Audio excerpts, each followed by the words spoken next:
दोस्तों एक बार फिर से पंजाब और हरियाणा के किसानों ने दिल्ली की चढ़ाई शुरू कर दी है। हजारों की तादाद में किसान ट्रैक्टर और ट्रॉली को लेकर दिल्ली की ओर बढ़े। 13 फरवरी को किसान दिल्ली पहुंचकर प्रोटेस्ट करने वाले थे, लेकिन मोदी सरकार ने इन्हें रोकने के लिए जो इंतजाम किया उसे देखकर लगता है मानो ये अपने देश के किसान नहीं बल्कि दूसरे देश की घुसपैठी हो। मगर हर किसी को बस यही डर लगा है कि ये किसान आंदोलन फिर से 2020-2021 का रूप न ले ले। सरकार ने 2020 में 3 कृषि कानून पास किए थे, जिसके बाद पूरे देश भर में किसानों ने आंदोलन शुरू कर दिया था और वो आंदोलन इंडिपेंडेंस के बाद सबसे लंबा चलने वाला आंदोलन था। फिर लास्ट में मोदी सरकार ने तीनों कृषि कानून को वापस ले लिया था और वादा किया था कि एमएसपी को और ट्रांसपेरेंट करने के लिए एक कमेटी बनाई जाएगी। फिर इस जुमलेबाजी के 9 महीनों बाद जाकर कहीं ये कमेटी बनी और तब से अभी तक इस कमेटी की 35 मीटिंग्स हो चुकी हैं। लेकिन किसानों का कहना है कि उनका एक भी वादा सरकार अभी तक पूरा नहीं कर पाई है।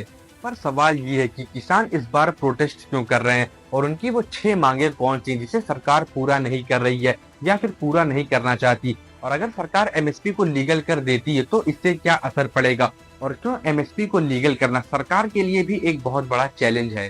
सबसे पहले अगर किसानों की मांग देखें तो इनकी मांगे वही हैं जो पिछले आंदोलन के वक्त थी, जैसे कि एमएसपी को लीगल किया जाए, किसानों का सारा लोन माफ कर दिया जाए, 60 साल के ऊपर के किसानों को पेंशन दी जाए, किसान आंदोलन के वक्त गिरफ्तार हुए किसानों को बेल दी जाए, लखीमपुर खीरी में हुए वायलेंस करने वालों को जेल में डाला जाए और साथ ही उस वायलेंस का शिकार होने वाले किसानों के परिवार को सरकार मुआवजा दे और लास्ट मांग है भारत को डब्ल्यूटीओ छोड़ देना होगा। इन्हीं सब रीजंस की वजह से स्टार्ट हुआ है फार्मर्स प्रोटेस्ट 2.0, लेकिन इस बार मामला काफी सीरियस है। आइए अब एक एक कर डिस्कस करते हैं और जानने की कोशिश करते हैं कि क्यों सरकार के लिए भी इन वादों को पूरा करना एक बहुत बड़ा चैलेंज है और क्यों वो इसे पूरा नहीं कर रहे हैं और शायद पूरा भी न कर पाए। किसानों को एमएसपी की गारंटी क्यों चाहिए, इसे समझने से पहले थोड़ा बेसिक जान लेते हैं। एमएसपी क्या है? एमएसपी यानी मिनिमम सपोर्ट प्राइस फसल का वो दाम होता है जिस पर सरकार किसानों से उनकी फसल खरीदती है, फिर चाहे बाजार में भाव कितना भी कम क्यों ना हो।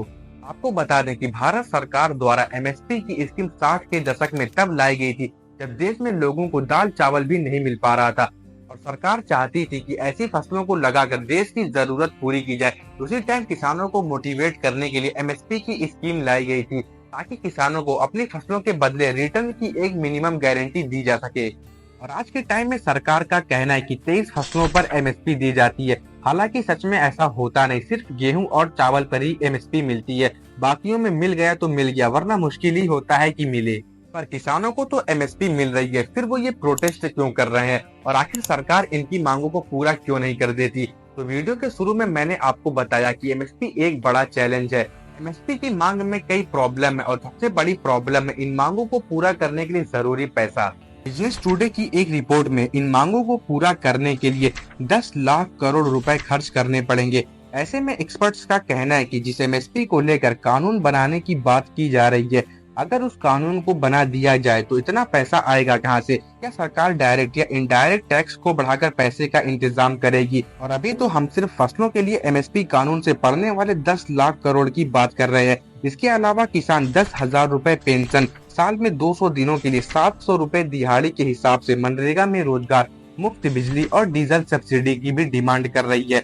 इन सारी मांगों के बजट को जोड़ दिया जाए तो फिर ये फिगर 36 लाख करोड़ रुपए के आसपास जाएगा। अब सरकार इतना पैसा सब्सिडी में लगा देगी तो उस पैसे की भरपाई करेगी कहां से? जाहिर तौर पर इससे आपको और हमें मिलने वाला सामान महंगा हो जाएगा, हर चीज पर टैक्स ज्यादा हो सकता है, ज्यादातर डेवलपमेंट प्रोजेक्ट्स रुक जाएंगे या आगे के लिए टल जाएंगे। एक्सपर्ट्स तो यहाँ तक कहते हैं कि सभी फसलों में एमएसपी की मांग मान ली जाए तो इसका सारा खर्च 40 लाख करोड़ रुपए तक पहुंच जाएगा और इस साल का हमारा कुल बजट ही 45 लाख करोड़ रुपए का है। और यही सेम डेटा गोदी मीडिया के कुछ एंकर और बिकॉज चैनल्स ने भी दिया है। हालांकि ऑपोजिशन का ये कहना है कि ये सिर्फ मोदी सरकार का बहाना है, लेकिन साथ ही ऑपोजिशन का ये भी कहना है कि अगर हर फसल पर एमएसपी मिलने लगे तो इसे मैनेज करना काफी ज्यादा मुश्किल रहेगा। अब आपको इतनी सब बातों से पता चल गया होगा कि एमएसपी का इशू काफी सीरियस है और इसे अगर लीगल कर दिया गया तो क्या क्या हो सकता है। मूविंग ऑन, अब लोन वाली डिमांड पर आते हैं।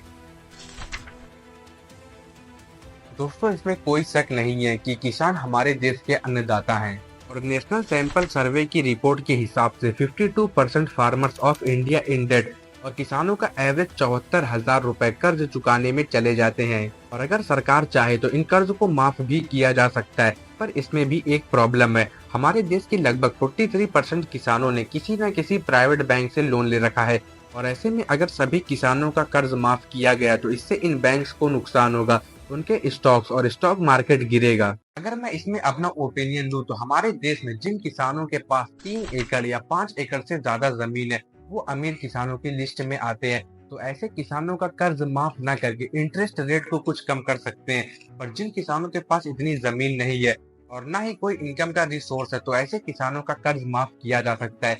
और ऐसा भी नहीं है कि हमारे देश में कभी किसानों का कर्ज माफ ना हुआ। इससे पहले भी गवर्नमेंट ने किसानों का कर्ज माफ किया है, हालांकि इसमें सरकार के भी कुछ रूल होते हैं। जैसे कि किसानों की उम्र 18 से ज्यादा होनी चाहिए, और किसानों की जो इनकम है वो सिर्फ कृषि से ही होनी चाहिए, और किसानों का सिर्फ 1 लाख रुपए तक कर्ज माफ होगा। लेकिन हमारी सरकार जो कहती है और करती है उसमें जमीन आसमान का फर्क होता है। दोस्तों, इसमें कोई दो राय नहीं होनी चाहिए कि किसानों को पेंशन मिलनी चाहिए, क्योंकि जब किसान एक बार 60 साल के हो जाते हैं तब वो खेत नहीं जोत पाते, जिससे उनके पास कोई भी सोर्स ऑफ इनकम नहीं होता। पर यहाँ पर भी क्राइटेरिया होना चाहिए कि किसको पेंशन मिलनी चाहिए और किसको नहीं। जिन किसानों का पेंशन के बिना गुजारा ना हो पाए उनको पेंशन जरूर देनी चाहिए। दोस्तों, पिछली बार का किसान आंदोलन तो आपको याद होगा, कहीं पर लाठीचार्ज करके तो कहीं पर पानी की बौछार से किसानों को रोका गया था। लेकिन इस प्रोटेस्ट में बीजेपी के एक नेता के बेटे आशीष मिश्रा ने प्रोटेस्ट कर रहे किसानों के ऊपर से गाड़ी चला दी थी। इस इंसिडेंट का वीडियो या फोटो मैं आपको नहीं दिखाना चाहता, क्योंकि वो काफी ज्यादा डिस्टर्बिंग था। लेकिन प्रोटेस्ट कर रहे किसानों के ऊपर से आशीष मिश्रा और उसके दोस्तों ने मिलकर गाड़ी चला दी थी, जिसमें कुल 8 लोगों की जान गई थी और कई लोग इंजर्ड हुए थे। इस इंसिडेंट के काफी जद्दोजहद करने के बाद आशीष मिश्रा को गिरफ्तार किया गया था, लेकिन आजकल वो बेल पर बाहर है। और किसानों की मांग है कि इस इंसिडेंट में आशीष मिश्रा और उसके सभी दोस्तों को जेल होनी चाहिए, और इस इंसिडेंट में जितने भी किसान मारे गए थे सरकार उनके परिवार को मुआवजा दे। अब ये आप बताइए कि किसान भाइयों की ये मांग जायज है या नहीं। मेरी नजर में तो ये बिल्कुल जायज है, और ऐसा करने वालों को कड़ी से कड़ी सजा होनी चाहिए। किसानों की लास्ट मांग है कि भारत WTO यानी वर्ल्ड ट्रेड ऑर्गेनाइजेशन को छोड़ दे, और ऐसा इसलिए कि जो देश WTO का पार्ट है तो वो टोटल आउटपुट वैल्यू से 10% से ज्यादा सब्सिडी किसानों को नहीं दे सकता। पर क्यों? ये सब्सिडीज के चलते इंटरनेशनल ट्रेड में दिक्कतें आ सकती हैं, और ऐसे में अगर भारत सरकार MSP को लीगल करती है तो हमें इंटरनेशनल प्रेशर का सामना करना पड़ेगा। और किसान ये बात समझते हैं, तभी वो चाहते हैं कि भारत WTO को छोड़ दे। और एक्सपर्ट्स की माने तो जो देश हम पे ज्यादा सब्सिडीज देने का आरोप लगा रहे हैं, लेकिन ये आरोप पूरा गलत है। अगर हम देखें तो यूरोप और अमेरिका के किसानों को भारतीय किसानों के कंपैरिजन में 10 गुना ज्यादा सब्सिडी मिल रही है, पर वो फिर भी चाहते हैं कि हम अपने किसानों को सब्सिडी देना बंद कर दें, ताकि हम ज्यादा से ज्यादा इंटरनेशनल प्लेयर्स के ऊपर डिपेंड रहें।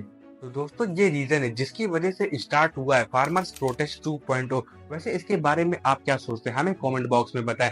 और अगर आपको वीडियो अच्छी लगी तो वीडियो को एक लाइक करके चैनल को सब्सक्राइब कर लें। मिलते हैं जल्दी किसी नए वीडियो में किसी नए इंटरेस्टिंग टॉपिक के साथ।